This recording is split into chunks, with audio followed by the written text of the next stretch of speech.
വളരെ സന്തോഷകരമായ ഒരു നിമിഷത്തിലാണുള്ളത്. ഇത് ഞങ്ങളുടെ ടീം സൺഡേ വാക്ക് അംഗം നസീമാണ്. ഈ ഫറൂഖ് റെയിൽവേ സ്റ്റേഷന്റെ പുതിയ പ്രൊജക്ട് ഏറ്റെടുത്ത് ഇത്രയും ഭംഗിയായി, ശരിക്കും ഫറൂഖിന്റെ ട്രഡീഷണൽ ആ ഒരു ടൈൽ രീതിയിൽ നിർമ്മിച്ചെടുത്ത 4 കോടിയുടെ പ്രൊജക്ട് ഏറ്റെടുത്ത ധൈര്യം കാണിച്ച നസീമാണ്. ശരിക്കും ഇതൊരു അവസരമായിട്ടാണ് ഞാൻ കണ്ടത്.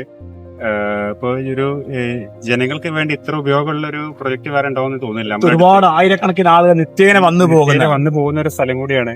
ഒരുപാട് ആളുകൾക്ക് വിശ്രമ കേന്ദ്രവും ഒരുപാട് ദൂരെ സഞ്ചരിച്ച ഫറൂഖ് പ്രത്യേകിച്ച് ഈ കളർ മെയിൻ ഈ ഫറൂഖുമായി ഒരു ട്രഡീഷണൽ ബന്ധമില്ലേ, അത് സെലക്ട് ചെയ്യാൻ അത് തന്നെ ആയിരിക്കുമല്ലേ കാരണം.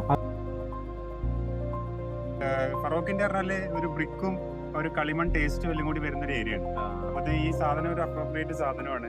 അതെ, ചരിത്ര പ്രസിദ്ധമായ ഫറൂഖിലെ ഈ സ്റ്റേഷൻ തൻ്റെ കരവിരുത് കൊണ്ട് മലയാളിമ തുളുമ്പുന്ന രീതിയിൽ ഇത്രയും മനോഹരമാക്കിയ നസീം മലപ്പുറം ജില്ലയിലെ വെന്നിയൂർ കൊടിമരം സ്വദേശിയാണ്. സൂറത്ത് കൽ NITയിൽ നിന്ന് എഞ്ചിനീയറിംഗ് ബിരുദം പൂർത്തിയാക്കിയ ഈ 32കാരൻ ക്രിക്കറ്റിലും തൻ്റെ മികവ് തെളിയിച്ചിട്ടുണ്ട്.